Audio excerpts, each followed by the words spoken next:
Mga guys, ako'y papuntang pastry dito po sa may Aguirre dahil ako'y magbibigay ng pambaon sa mga anak ko dahil papasok ko sa school.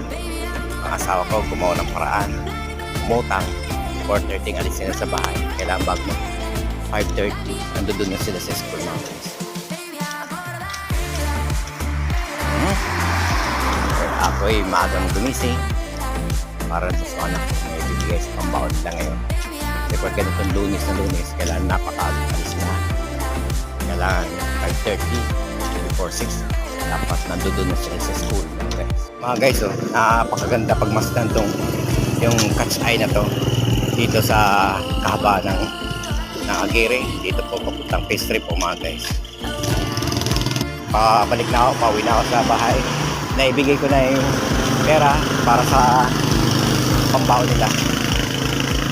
Dami nila.